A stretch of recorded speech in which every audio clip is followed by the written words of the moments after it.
નમસ્કાર દર્શક મિત્રો, હું છું આશ્લેષા પટેલ અને આપ જોઈ રહ્યા છો અરવલ્લી ન્યૂઝ.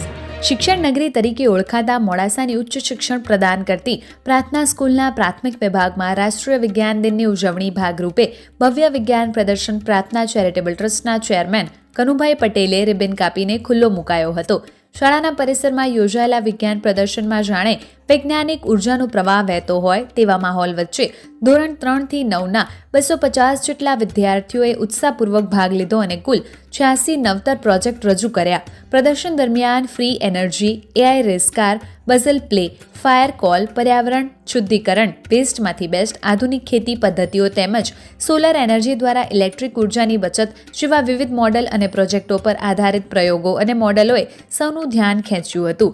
બાળકોના વિચારોમાં વૈજ્ઞાનિક દૃષ્ટિકોણ, નવીનતા, પ્રસ્તુતિ કૌશલ્ય, સમાજ પ્રત્યેની જવાબદારી અને નવીનતા સ્પષ્ટ રીતે ઝળહળી ઉઠી હતી.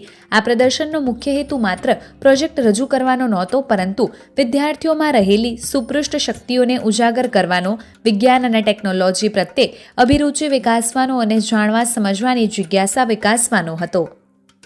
આજે પ્રાર્થના વિદ્યાલય ખાતે રાષ્ટ્રીય વિજ્ઞાન દિવસ હોવાથી અમારા શિક્ષકોએ અને વિદ્યાર્થીઓએ સાથે મળીને વર્તમાનમાં અત્યારે માણસની સામે જે સમસ્યા છે, જે જીવનની સામે જે સમસ્યાઓ અત્યારે એક ફાસ્ટ લાઈફને લઈને જે ઊભી થઈ રહી છે અને એને કઈ રીતે ઓવરકમ થઈ શકે, એઆઈના જમાનાની અંદર બાળકને વિજ્ઞાનમાં ખૂબ પ્રગતિ કરે, ભણવામાં પ્રગતિ કરે અને એ પ્રેક્ટિકલ દ્વારા પ્રગતિ કરે, એની ખૂબ સરસ આજે કરીબન બધા બાળકોએ મળી 3જા ધોરણથી કરીને 9મા ધોરણ સુધીના બાળકોએ લગભગ 86 કૃતિઓ મૂકી છે.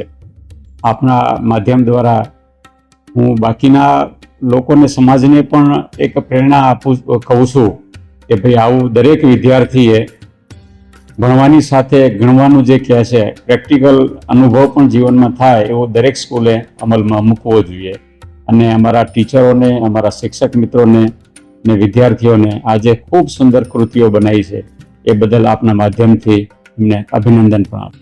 આધુનિક અને 21મી સદીમાં એઆઈ ટેકનોલોજી, વિજ્ઞાન આપણા જીવનને સરળ, સુરક્ષિત અને સમૃદ્ધ બનાવે છે. આ સત્યને પ્રાર્થના સ્કૂલ મોડાસાના બાળ વૈજ્ઞાનિકોએ પોતાના પ્રયોગો દ્વારા જીવંત બનાવી બતાવ્યું. વિજ્ઞાન પ્રદર્શન પ્રાથમિક વિભાગના આચાર્ય રાજેન્દ્રસિંહ રાઠોડ અને અંગ્રેજી માધ્યમના ડિરેક્ટર ડોક્ટર મનોજ કાલે, વિજ્ઞાન શિક્ષક કેવલભાઈ પટેલ, મિત્તલબેન ચૌધરી અને કમ્પ્યુટર શિક્ષક કોડિંગ માટે વિશાલ લુહારિયા તેમજ સમગ્ર સ્ટાફના માર્ગદર્શન હેઠળ વિદ્યાર્થીઓએ આયોજનને સફળતાપૂર્વક આકાર આપ્યો હતો.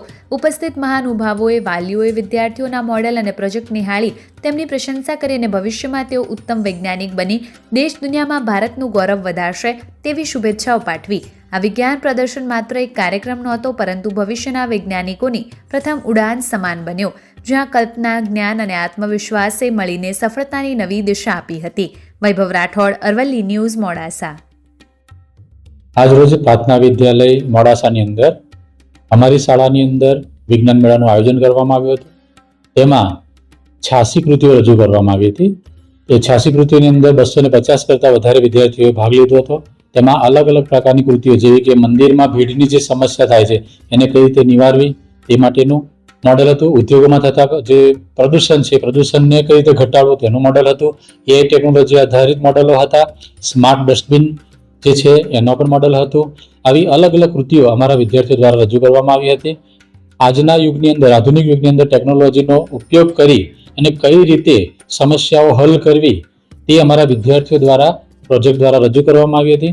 વિજ્ઞાન મેળા દ્વારા એટલું બાળકોને શીખવા મળ્યું કે બાળકોની અંદર જે રહેલી જે સુસુપ્ત શક્તિઓ છે એ પોતે બહાર લાવ્યા અને આજુબાજુના વિદ્યાર્થીઓ અને વાલી મિત્રોને સારી રીતે એ લોકોએ રજૂ કરી.